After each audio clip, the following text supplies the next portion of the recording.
La pluie tombait depuis l'aube, transformant les trottoirs de l'avenue Greenville en ruban gris et lisse. Les auvents des magasins claquaient sous le vent, et des flaques se formaient dans les creux de la route, reflétant les immenses immeubles de verre. Maya resserra sa veste de travail autour de ses épaules tout en ajustant le poids du vieux sac à dos en toile sur son dos.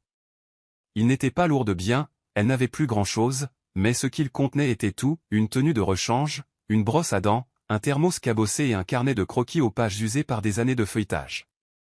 Ses baskets grinçaient à chaque pas. Elle marchait depuis près d'une heure, scrutant la rue à la recherche d'une opportunité, n'importe laquelle, de gagner un peu d'argent avant la fermeture du refuge pour la nuit. Le refuge pour femmes demandait 5 $ pour un lit, et ils étaient stricts sur la fermeture des portes à 8 heures précises. Sans ce lit, elle dormirait à nouveau sous le pont de la 4e rue. Elle s'arrêta sous l'auvent d'un café pour reprendre son souffle, se frottant les mains pour se réchauffer. C'est laquelle la vie, une berline noire et élégante garée sur le trottoir, l'eau perlant sur sa surface impeccable. Son propriétaire, un grand homme dans un pardessus anthracite, se tenait à côté, un téléphone collé à l'oreille. Il n'avait pas l'air du genre à s'inquiéter pour 5 $. En fait, il avait l'air du genre à ne même pas remarquer s'il manquait 100 $ à son portefeuille. Ses cheveux étaient soignés, ses chaussures brillaient, et la coupe de son manteau criait le sur-mesure. Maya hésita. Elle détestait demander de l'aide. Elle offrait toujours de travailler en retour, même si c'était pour plus. Les gens respectaient davantage cela, du moins parfois. Elle prit une inspiration, s'avança et tapota légèrement sur la vitre côté conducteur. L'homme leva les yeux en pleine phrase, le front plissé. Il baissa la vitre juste assez pour empêcher la pluie d'entrer. Oui. Sa voix était profonde, sèche, celle de quelqu'un habitué à être en contrôle.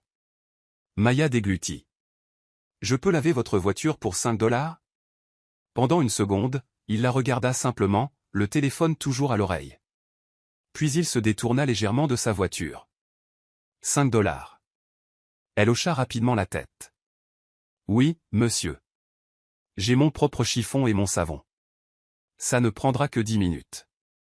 Son regard parcourut sa veste humide, ses chaussures usées, la sangle élimée de son sac à dos. Pourquoi exactement 5 $? Parce que, dit-elle, la voix stable bien que son cœur batte la chamade, c'est le prix d'un lit au refuge avant sa fermeture.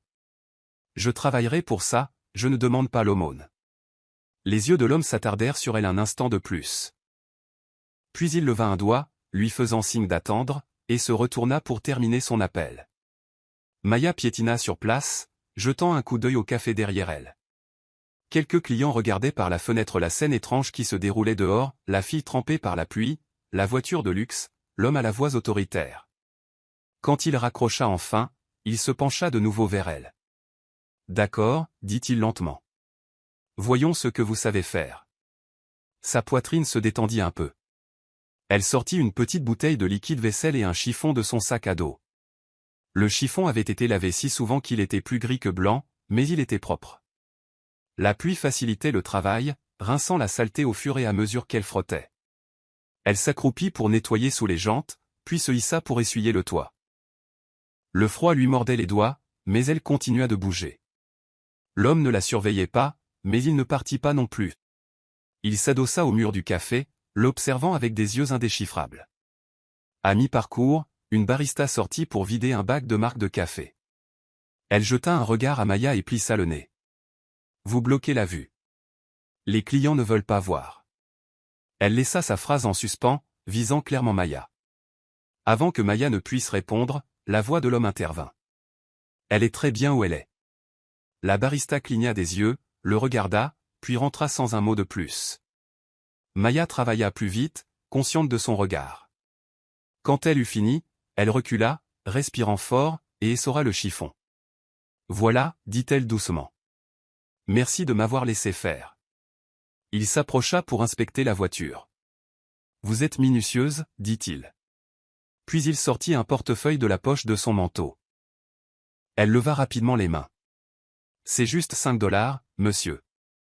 Je ne veux pas la charité. » Sa bouche s'incurva légèrement, pas tout à fait un sourire, plutôt une expression d'intérêt. « Ce n'est pas la charité si vous l'avez méritée. » Il lui tendit un billet impeccable de 50 $. Maya hésita. 50 $, c'était 10 nuits au refuge.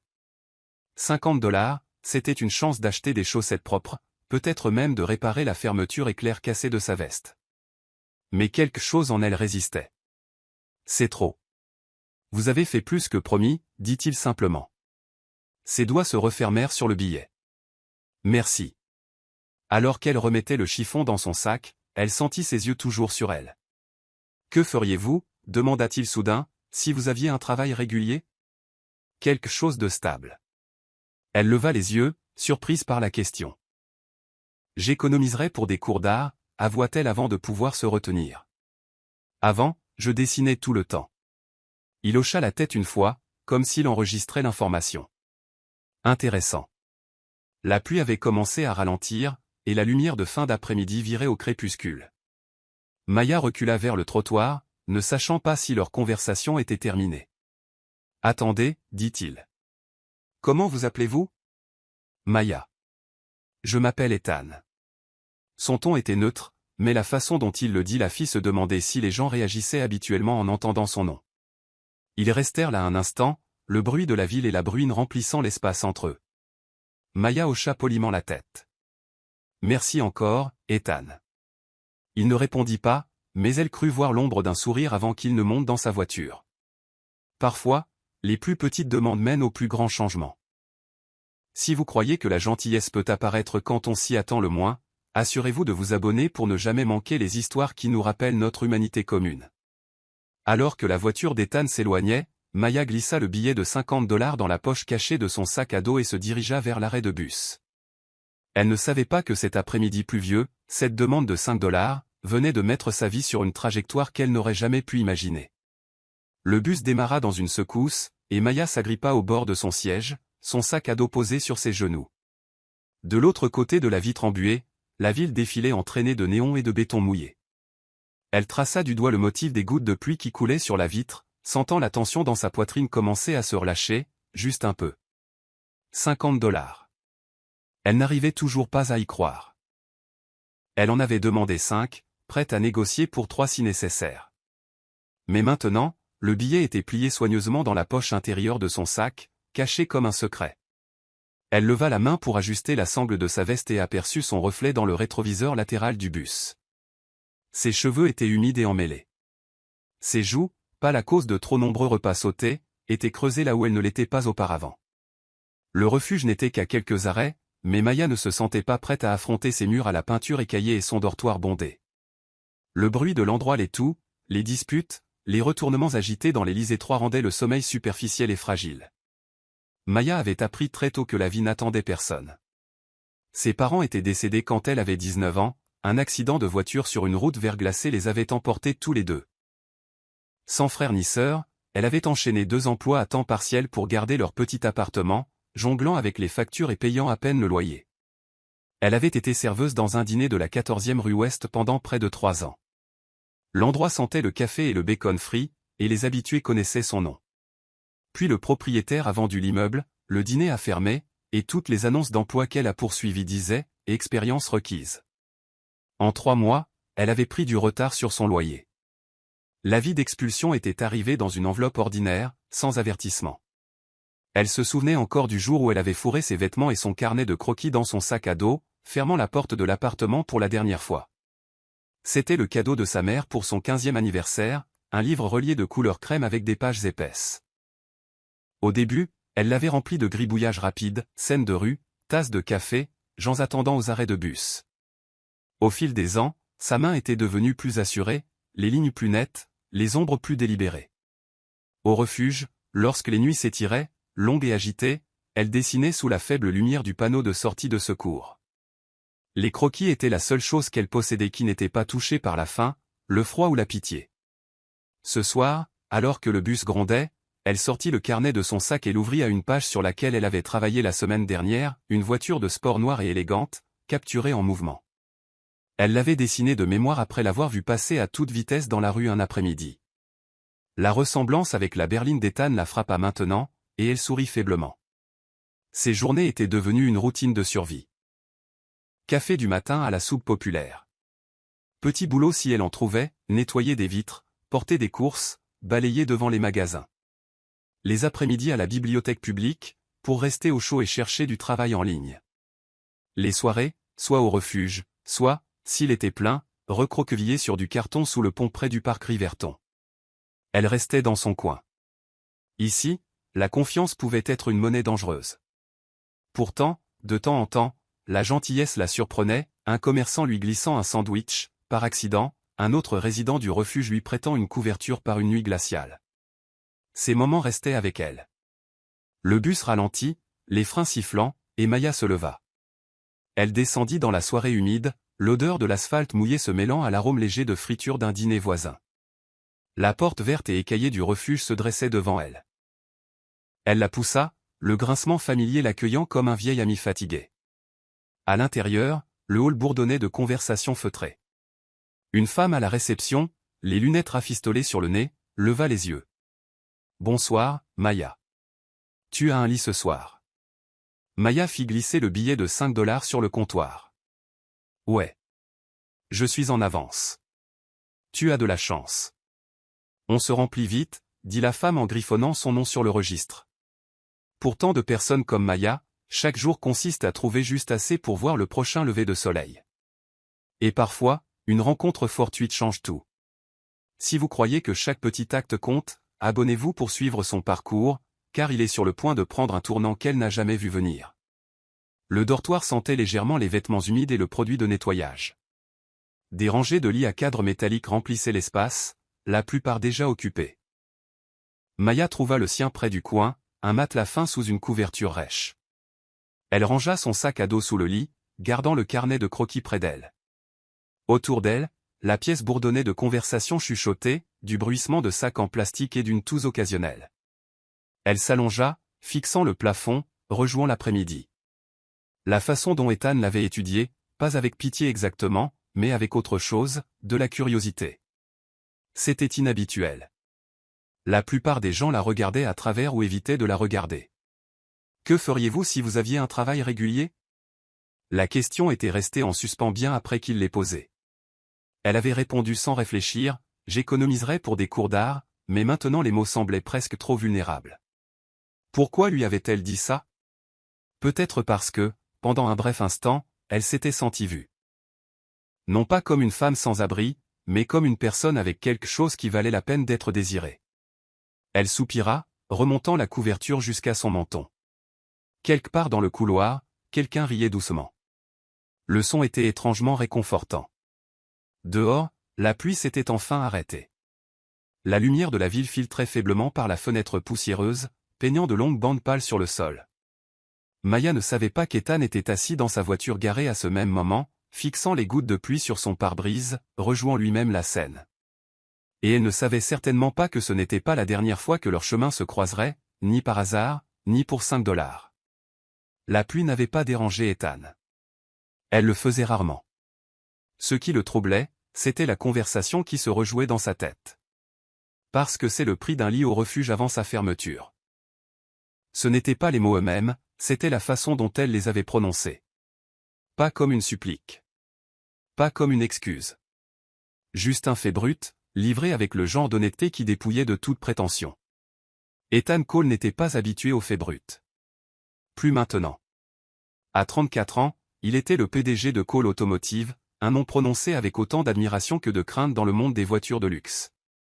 Ses créations avaient remporté des prix dans la vingtaine, des silhouettes épurées et des innovations techniques qui avaient redéfini les standards de l'industrie. Mais l'Ethan de cette époque semblait être un autre homme.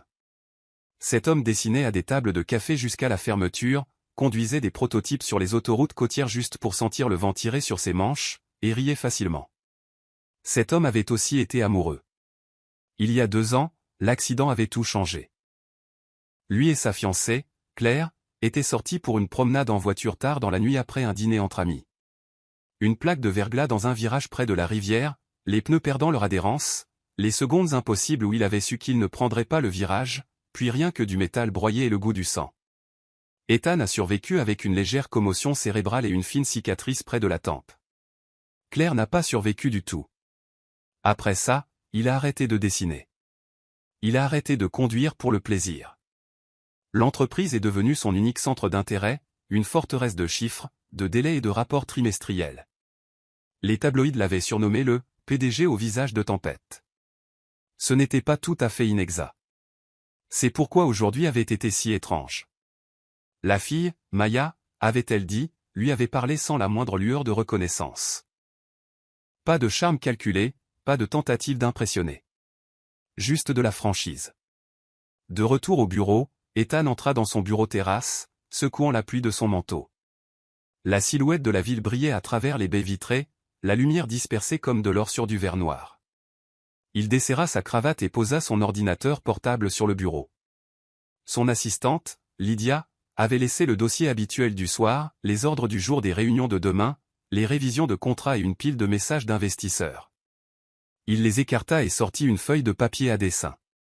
Pour la première fois depuis des mois, sa main bougea presque sans réfléchir.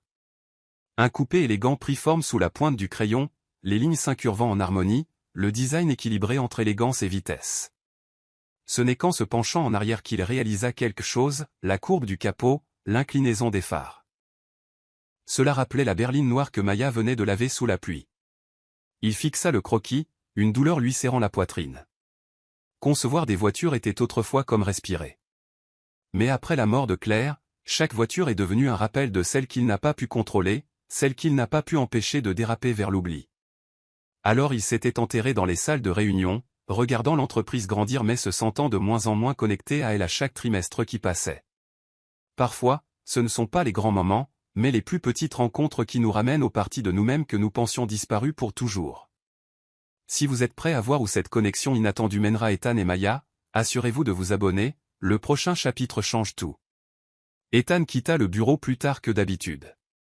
La pluie avait cessé, mais l'air était encore frais et humide. Il conduisait sans allumer la radio, la ville se déployant silencieusement au-delà du pare-brise. À un feu rouge, il se surprit à penser de nouveau à elle. À la façon dont elle s'était accroupie pour nettoyer les jantes, complètement concentrée, ignorant les regards des étrangers. Elle avait de la fierté, mais pas du genre cassant. La sienne semblait inébranlable, même sous le poids des circonstances. Il se demanda depuis combien de temps elle vivait comme ça. De retour à son appartement, un espace vaste et moderne surplombant la rivière, Ethan se versa un verre d'eau et se tint près de la fenêtre. La pensée lui vint sans y être invité, mais refusa de partir, il pouvait l'aider. Pas seulement avec une facture ponctuelle, mais avec quelque chose de plus permanent. Il en savait assez sur la fierté pour comprendre qu'elle n'accepterait pas la charité. Ce qui signifiait que l'offre devrait être un travail, un vrai travail. Quelque chose qu'elle pourrait accepter sans se sentir diminuée. Le garage du siège de Cole Automotive avait besoin d'un nouveau planning de nettoyage. C'était un emploi légitime, et qu'elle pouvait gérer. Le lendemain matin, Ethan demanda à Lydia de retrouver Maya. La fille qui était devant le café hier. La vingtaine, cheveux noirs, veste usée. Lydia haussa un sourcil mais ne le questionna pas. Elle était habituée aux demandes inhabituelles. Savez-vous où elle pourrait être? Elle a dit qu'elle allait au refuge de la 8e rue, répondit Ethan. À la fin de la journée, Lydia revint avec une note. Son nom est Maya Torres. Elle fréquente le refuge de la 8e rue depuis 6 mois. Pas de téléphone, pas d'adresse permanente. Ethan plia la note et la glissa dans sa poche. Il n'était pas tout à fait sûr de pourquoi il s'en souciait autant, seulement qu'il s'en souciait. Quelque part dans la ville cette nuit-là, Maya glissait son carnet de croquis sous son oreiller, ignorant que l'homme qu'elle avait rencontré sous la pluie était sur le point de réapparaître directement dans son monde. Le lendemain de la décision silencieuse d'Ethan, Maya faisait la queue à la soupe populaire, se frottant les mains contre le froid matinal. Le ciel était encore d'un gris pâle, l'air transportant l'odeur de l'asphalte détrempé. Elle se demandait si elle devait aller à la bibliothèque ou voir si Monsieur Patel, à l'épicerie du coin, avait besoin d'aide pour décharger des caisses, quand elle sentit quelqu'un se placer à côté d'elle. Maya Torres? Elle se retourna pour trouver une grande femme en tailleur bleu marine, les cheveux tirés en un chignon lisse, tenant un presse-papier. Qui demande? Je m'appelle Lydia, dit la femme. Je travaille pour quelqu'un qui aimerait vous offrir un emploi. C'est temporaire, à temps partiel, mais stable. Il vous a vu travailler hier. Les sourcils de Maya se froncèrent. Vous voulez dire Ethan? Les lèvres de Lydia tressaillirent légèrement, mais elle ne répondit pas directement. Il aimerait que vous nettoyiez le garage du siège de Cole Automotive. 2 fois par semaine pour commencer. La paie est supérieure à la norme pour ce travail. Maya cligna des yeux. Nettoyer un garage. Pourquoi moi? Parce que vous étiez minutieuse, dit simplement Lydia. Et parce que vous avez demandé du travail, pas la charité. 2 heures plus tard, Maya se tenait dans le garage souterrain d'un immeuble qu'elle n'avait vu que de loin auparavant. Le sol en béton brillait sous des lumières vives. Des rangées de voitures, certaines élégantes et modernes, d'autres anciennes et immaculées, se tenaient comme des sentinelles silencieuses. Ethan était là, adossé à un pilier, vêtu d'une chemise blanche impeccable aux manches retroussées. « Vous êtes venu, dit-il, sa voix portant une note presque imperceptible d'approbation. « J'ai dit que je travaillerais pour ça, répondit-elle en regardant autour d'elle. C'est beaucoup d'espace à nettoyer. Il lui tendit un jeu de clés et désigna une salle de stockage remplie de produits de nettoyage. Je vous donne 2 heures aujourd'hui. Pas de précipitation, faites-le bien. Maya se mit au travail, commençant par une extrémité du garage. Elle balaya soigneusement, s'assurant d'aller dans les coins. Puis elle passa la serpillière, en utilisant de petits gestes précis. Ethan ne la surveillait pas, mais elle le remarqua passer de temps en temps, comme s'il vérifiait sa progression sans le montrer. À mi-parcours, elle prit une courte pause et sortit son carnet de croquis de son sac à dos, l'ouvrant à une nouvelle page. Une des voitures anciennes avait attiré son attention, ses courbes lui rappelant quelque chose qu'elle avait vu dans un livre sur les designs italiens des années 1960. Elle commença à dessiner, la tête penchée, le crayon se déplaçant rapidement. Quand elle leva les yeux, Ethan se tenait à quelques pas de là. « C'est une Bologio de 67, dit-il. » Elle sourit faiblement. Je me doutais qu'elle était européenne, mais la calandre est inhabituelle. Son regard s'attarda sur le croquis. Vous avez un bon œil. Meilleur que certains de mes jeunes designers. Maya haussa les épaules, soudain gênée. C'est juste un passe-temps. Parfois, les bonnes personnes voient ce que le reste du monde a négligé. Si vous croyez que les talents cachés méritent d'être découverts, abonnez-vous pour ne pas manquer ce qui se passera lorsque les dessins de Maya l'emmèneront plus loin qu'elle ne l'a jamais imaginé. À la fin des 2 heures, le sol du garage brillait et la salle de stockage était rangée sans qu'on le lui ait demandé. Maya rendit les clés à Ethan. « Vous ne perdez pas de temps, dit-il. »« Je n'en ai pas le luxe, répondit-elle sans méchanceté. Il l'étudia un instant, puis sortit une enveloppe de sa poche. Le salaire du premier jour. Elle la prit, la soupesant dans sa main avant de la glisser dans son sac à dos. Merci. Avant qu'elle ne puisse se tourner pour partir, il ajouta, même heure la semaine prochaine. Et apportez ce carnet de croquis. Ses sourcils se froncèrent. Pourquoi? Parce que je suis curieux de voir ce que vous voyez d'autre que le reste d'entre nous manque. En quittant le bâtiment, Maya réalisa quelque chose d'inhabituel. Elle n'avait pas l'impression d'avoir fait un travail de charité pour un riche qui voulait se sentir généreux. Elle avait fait un travail. Un bon travail. Et elle avait été traitée comme si elle avait de la valeur. C'était une petite chose. Mais pour quelqu'un habitué à être invisible, c'était suffisant pour la faire marcher un peu plus droit ce jour-là. Ce que Maya ne savait pas, c'est qu'Ethan avait déjà parlé à son directeur du design ce matin-là, mentionnant ses croquis. Et il n'avait aucune intention de laisser son talent rester caché dans les pages de ce livre.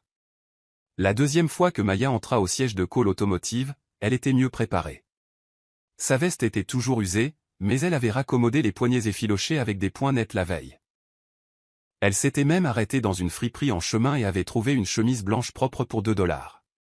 Le garde de sécurité à l'accueil leva à peine les yeux quand elle passa, mais la réceptionniste du rez-de-chaussée, une femme dans une robe bleu marine ajustée, lui lança un regard qui signifiait clairement qu'elle n'avait pas sa place ici. Le garage est 2 niveaux plus bas, dit la réceptionniste, son ton dégoulinant du genre de politesse destiné à remettre quelqu'un à sa place. Maya hocha simplement la tête, appuyant sur le bouton de l'ascenseur. Elle avait appris il y a longtemps que le silence pouvait être sa propre armure. Dans le garage, Ethan attendait, adossé au même pilier que la dernière fois. Il avait une tasse de café à la main, et quand il la vit, un petit sourire se dessina sur son visage. « Vous avez apporté le carnet de croquis. » Elle tapota son sac à dos. « Je ne pensais pas que vous étiez sérieux. »« Je suis toujours sérieux en matière de design, » dit-il en désignant la même Bologio de 67 qu'elle avait dessinée la semaine précédente. « Je veux voir ce que vous en faites de différent. » Alors qu'elle se mettait au travail, quelques employés passèrent, tous deux portant des vestes de marque Cole Automotive. Ils lui lancèrent des regards curieux, l'un chuchota même quelque chose à l'autre, suivi d'un ricanement. Maya les ignora, mais elle sentit la chaleur monter à ses joues. Après avoir fini de passer la serpillière sur une section du garage, Ethan lui fit signe de s'approcher d'un établi.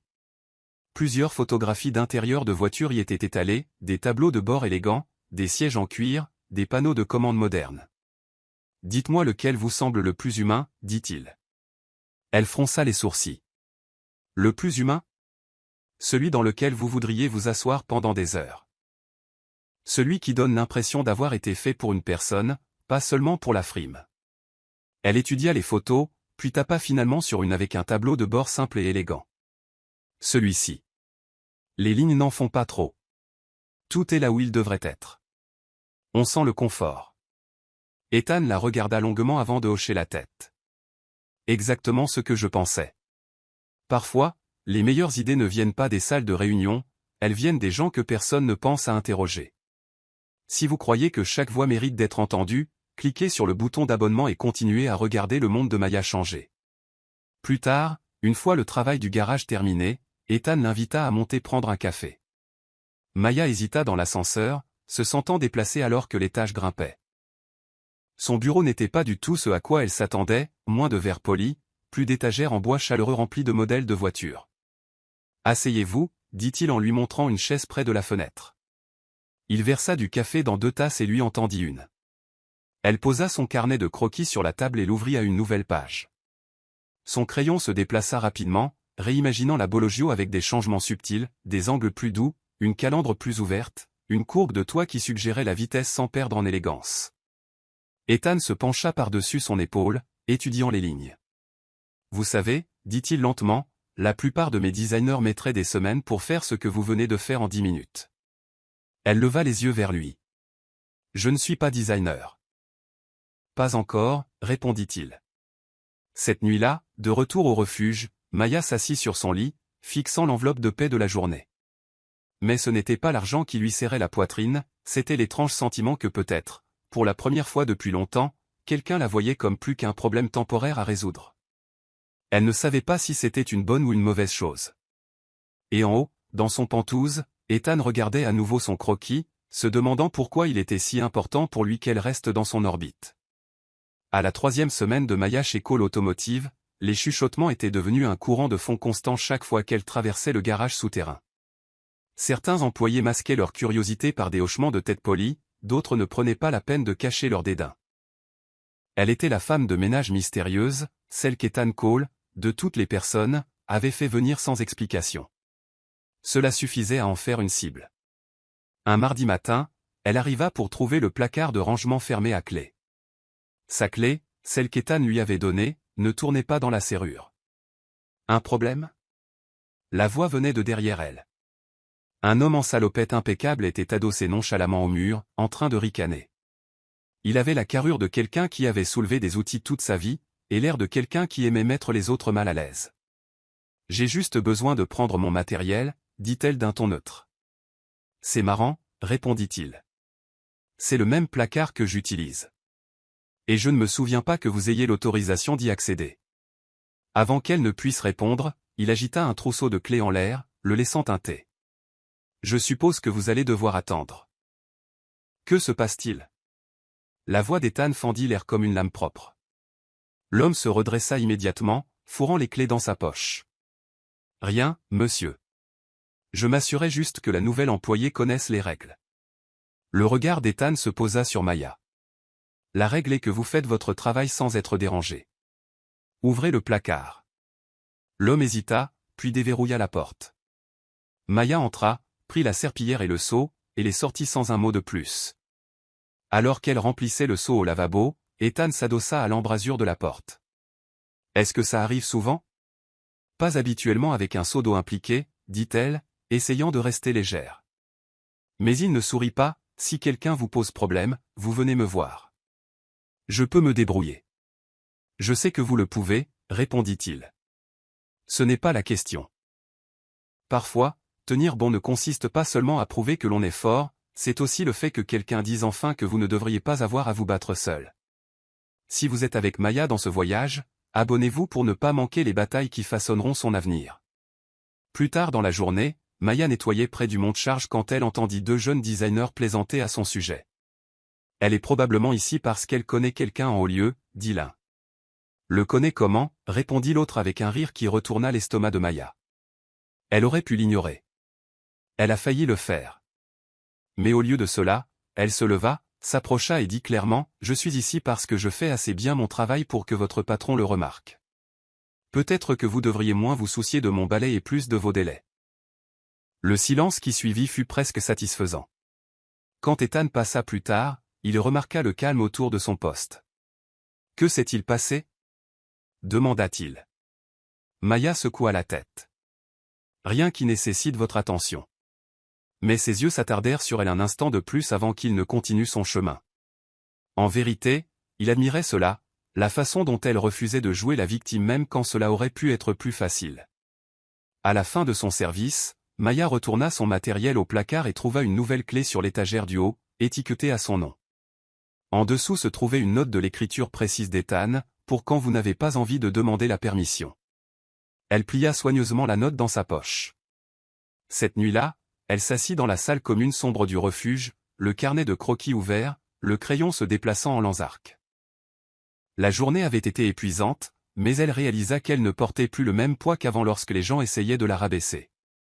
Peut-être était-ce parce que, pour la première fois, quelqu'un de puissant ne la regardait pas de haut, il se tenait à ses côtés. Maya arriva au garage pour trouver Ethan qui l'attendait, non pas près des voitures cette fois, mais à côté d'un chariot roulant empilé de panneaux d'affichage brillants. « Venez avec moi, dit-il simplement. Elle le suivit sur 2 étages jusqu'à une salle de conférence aux parois de verre. L'air à l'intérieur était frais, sentant légèrement le cuir et le café. Autour de la longue table étaient assis 5 membres de l'équipe de design de Call Automotive, chacun avec des ordinateurs portables élégants et des yeux sceptiques. Ethan posa les panneaux sur la table un par un. Chacun était un concept dessiné à la main d'une Bologio de 67 redessinée, la ligne de toit douce, la calandre ouverte et la courbe raffinée exactement comme Maya les avait dessinées. « Voilà, dit Ethan, ce que je veux développer pour notre prochaine ligne héritage. » Une femme en blazer ajustait au sein un sourcil. « Ceux-ci ne viennent d'aucun de nos designers. Ils viennent de Maya, répondit Ethan en la désignant. Elle travaille ici depuis des semaines maintenant. Une vague de surprise parcourut la pièce. Quelqu'un au fond de la salle murmura, « La femme de ménage. » Oui, dit Ethan d'un ton neutre, son regard balayant la table. La femme de ménage qui se trouve avoir un meilleur instinct de design que la plupart des gens dans cette pièce. Un designer s'éclaircit la gorge. Avec tout le respect que je vous dois, monsieur, les modèles héritage nécessitent une compréhension précise de l'histoire de la marque. Ethan le coupa. Et c'est pourquoi je la mets en duo avec vous pour le développement. Considérez cela comme une collaboration. Maya se sentit mal à l'aise, ne sachant pas si on venait de lui donner une opportunité ou si on l'avait jetée dans la fosse aux lions. Les opportunités ne sont pas toujours accompagnées d'applaudissements. Parfois, elles arrivent dans une pièce pleine de sceptiques, vous mettant au défi de leur prouver qu'ils ont tort. Si vous êtes prêt à voir Maya relever son plus grand défi, abonnez-vous pour ne pas manquer ce qui va suivre. Après la réunion, Ethan la raccompagna au garage. Vous n'étiez pas obligé de faire ça, dit-elle doucement. Si, je l'étais, répondit-il. Parce que votre place est dans ces salles, qu'il le sache déjà ou non. Elle chercha sur son visage une trace d'amusement ou de pitié, mais ne trouva ni l'un ni l'autre. Seulement de la certitude. Le lendemain, Maya s'assit dans le laboratoire de design à côté d'un homme nommé Trevor, qui avait été désigné comme son collaborateur. Il n'était pas hostile, mais son scepticisme était clair. « Vous dessinez vraiment tout ça à main levée ?» demanda-t-il en feuilletant son carnet de croquis. « Oui. » Pas de logiciel de chaos? Pas de formation? Elle secoua la tête. Juste un crayon. Il siffla doucement. Eh bien, voyons si le crayon peut gérer quelques retours. Ce n'était pas exactement un compliment, mais c'était un début. Ethan ne traînait pas dans le laboratoire, mais Maya le surprit à passer plus d'une fois. Il jetait un coup d'œil, les yeux se posant sur son poste de travail, puis continuait son chemin. Une partie d'elle voulait faire ses preuves pour elle-même. Une autre partie voulait lui prouver qu'il avait eu raison de prendre le risque. Cette nuit-là, en quittant le bâtiment, elle ressentit quelque chose qu'elle n'avait pas ressenti depuis longtemps, le déploiement lent et prudent des possibilités. Le gala héritage de Cole Automotive était le genre d'événement que Maya n'avait vu que dans les magazines sur papier glacé des salles d'attente des médecins. Il se tenait dans la grande salle de bal de l'Astoria Plaza, des lustres comme des cascades gelées, des moulures dorées sur les murs, et un tapis rouge menant à des portes doubles assez hautes pour faire passer un SUV. Maya se tenait juste à l'entrée, sentant le poids de la robe en soie que Lydia l'avait convaincue de porter. Elle n'était pas neuve, un prêt de la sœur de Lydia, mais elle était douce sous ses mains et lui allait mieux qu'elle ne l'aurait cru. Ses cheveux avaient été relevés, quelques mèches douces encadrant son visage. Elle touchait sans cesse le simple bracelet en argent à son poignet, pour se rassurer. Les prototypes de la ligne héritage étaient exposés sur des plateformes surélevées dans la pièce, chacun sous un éclairage blanc et doux. La voix d'Ethan se propageait à travers la foule alors qu'il se déplaçait de groupe en groupe, saluant les investisseurs, serrant la main des journalistes et hochant la tête à des visages familiers. Maya resta près du fond, serrant un petit bloc-notes. Elle était ici en tant qu'observatrice, pas participante. Du moins, c'est ce qu'elle pensait. Quand elle l'aperçut, son cœur manqua un battement, la Bologio de 67 redessinée, chaque courbe exactement comme elle l'avait esquissée. Elle brillait d'un blanc perle doux, la lumière se reflétant sur sa ligne de toit comme un ruban d'eau. Elle s'approcha, traçant l'air au-dessus du capot sans le toucher. Les détails chromés étaient exactement comme elle les avait dessinés. Trevor apparut à côté d'elle, tenant 2 flûtes de champagne. « Elle est encore plus belle en vrai, n'est-ce pas? Tu as fait un excellent travail, dit-elle, toujours en fixant la voiture. Nous l'avons fait, corrigea Teil. Son sourire fut bref mais sincère. Et tu vas bientôt découvrir à quel point tout le monde va le remarquer. Un silence se fit dans la salle alors qu'Ethan montait sur la petite scène près de l'avant. Un grand écran derrière lui projetait des images de l'histoire de Cole Automotive, de vieilles photos d'usines, des publicités vintage, des croquis anciens. Il commença à parler d'héritage, d'innovation et de l'équilibre entre honorer l'histoire et embrasser l'avenir. Son ton était stable, confiant, mais il y avait une pointe de quelque chose d'autre, de la fierté. C'est le moment où l'effort privé rencontre la reconnaissance publique. Si vous croyez que le travail acharné mérite son jour de gloire, abonnez-vous maintenant, car les croquis discrets de Maya sont sur le point de changer sa vie pour toujours. Et maintenant, dit Ethan, je veux vous montrer le premier de nos concepts de la ligne héritage, un design qui incarne tout ce que nous représentons. Les lumières se tournèrent vers le prototype de la Bologio de 67. Des halètements et des murmures parcoururent le public. Cette voiture, continua Ethan, a été inspirée par quelqu'un d'extérieur à notre département de design. Quelqu'un dont la perspective m'a rappelé pourquoi j'ai créé cette entreprise. Maya se figea. Il regarda vers le fond de la salle. Maya Torres, voudriez-vous me rejoindre? Toutes les têtes se tournèrent. L'air sembla se raréfier autour d'elle. Trevor lui donna un petit coup de coude, et d'une manière ou d'une autre, ses pieds la portèrent en avant. Quand elle atteignit la scène, Ethan lui tendit la main pour l'aider à monter. Les croquis de Maya ont transformé la Bologio en ce que vous voyez ce soir, dit-il à la foule. Elle a vu ce que nous ne pouvions pas voir. Et c'est pourquoi elle fait maintenant partie de notre équipe de design. Une vague d'applaudissements monta. Les appareils photo crépitèrent.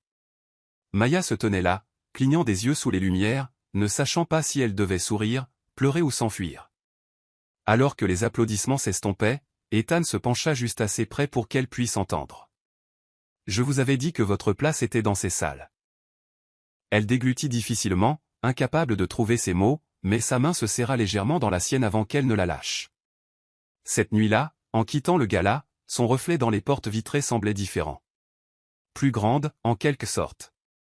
Plus sûre d'elle. Elle ne savait pas que les chuchotements dans cette salle avaient déjà commencé, et que tout le monde n'était pas content de l'ascension de la designer devenue femme de ménage. Le lundi après le gala était différent dès l'instant où Maya entra dans le laboratoire de design. Certaines personnes la saluèrent avec des sourires prudents, d'autres l'évitèrent complètement. Mais quelques-uns, les yeux vifs, la voix basse, la regardèrent comme si elle avait volé quelque chose qui leur appartenait. Trevor se pencha vers elle alors qu'elle s'asseyait à son poste de travail. Ne le prends pas personnellement. La reconnaissance change la façon dont les gens agissent. Elle esquissa un faible sourire, mais à l'intérieur, son estomac se noua.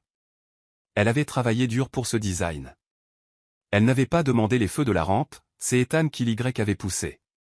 En milieu de matinée, elle attrapa son carnet de croquis pour se référer à un design antérieur et se figea. Il n'était pas là. Elle vérifia son sac 2 fois, puis les tiroirs de son bureau. Rien. Ses mains devinrent froides.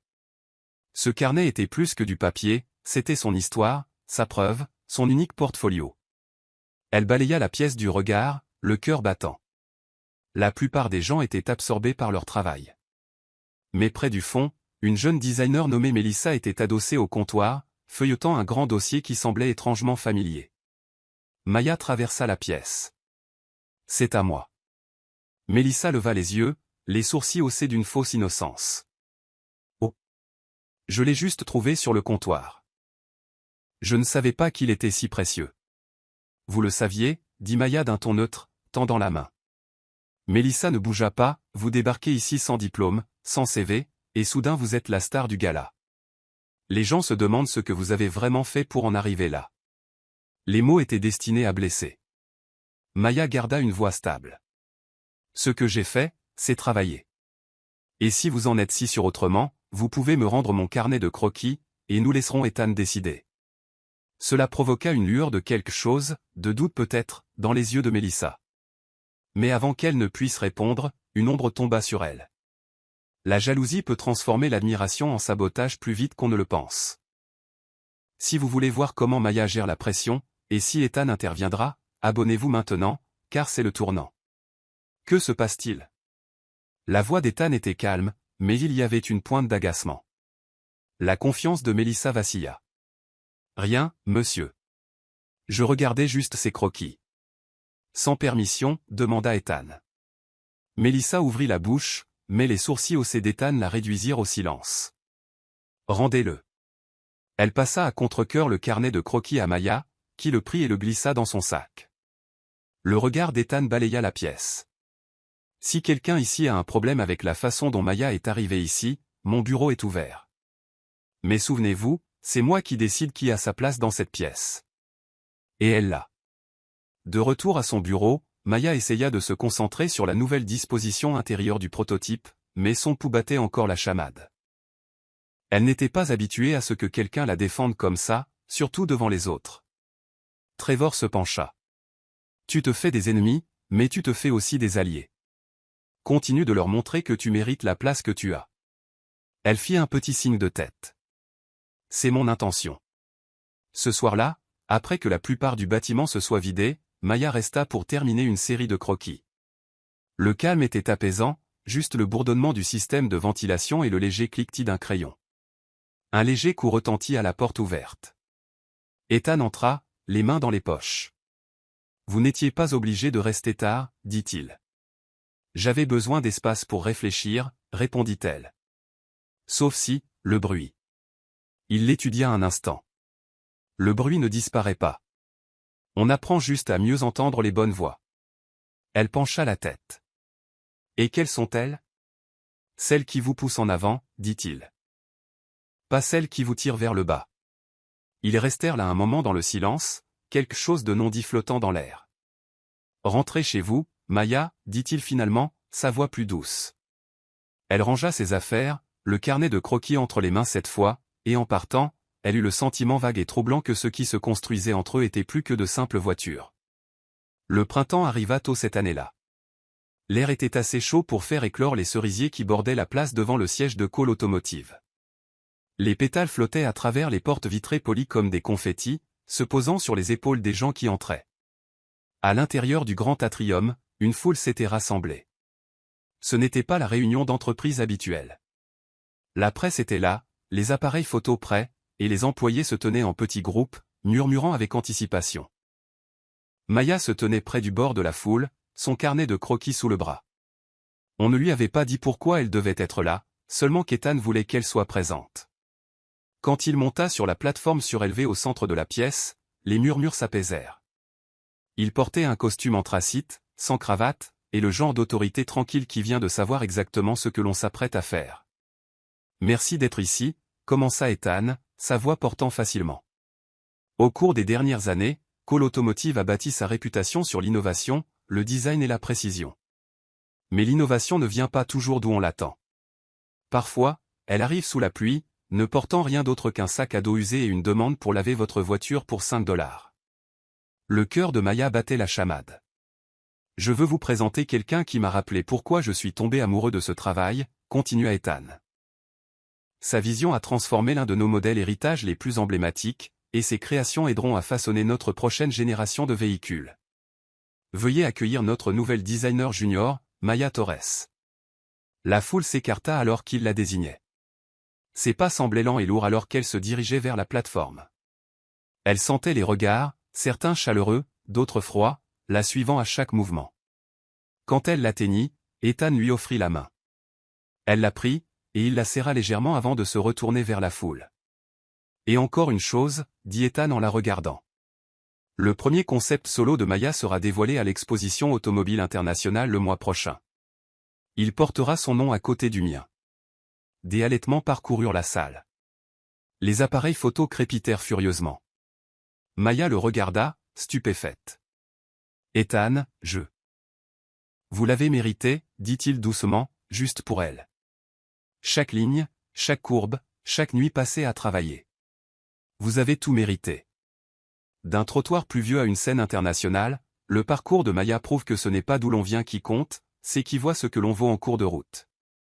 Si vous croyez aux histoires où l'outsider triomphe, abonnez-vous maintenant pour ne jamais manquer la suite.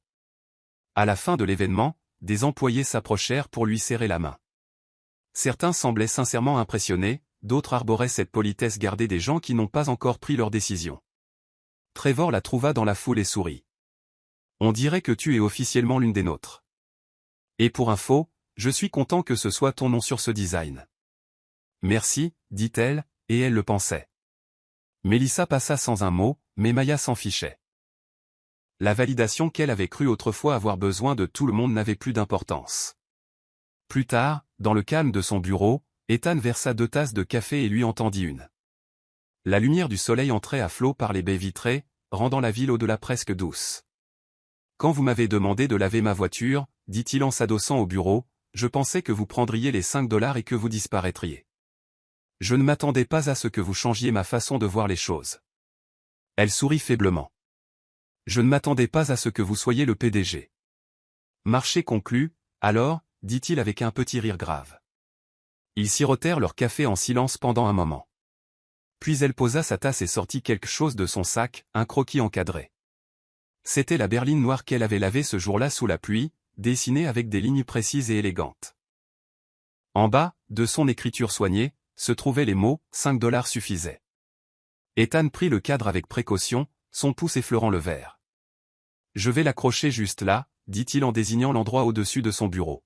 « Vous n'êtes pas obligé. »« Si », interrompit-il doucement. « Je le dois. » Alors qu'elle quittait le bâtiment cet après-midi-là, le carnet de croquis sous le bras et la tête pleine d'idées pour l'exposition, Maya se sentit plus légère qu'elle ne l'avait été depuis des années. Non pas parce que sa vie était soudainement parfaite, mais parce qu'elle avait enfin un endroit où se tenir et des gens qui voulaient qu'elle soit là. Pour la première fois depuis la mort de ses parents, l'avenir ressemblait moins au bord d'une falaise qu'à une route ouverte. Et tout avait commencé par une question sous la pluie, un chiffon et le courage de demander 5 $. Des plus petites demandes peuvent naître les plus grands changements. Si l'histoire de Maya vous a inspiré, abonnez-vous maintenant pour plus d'histoires où l'espoir trouve son chemin et change tout.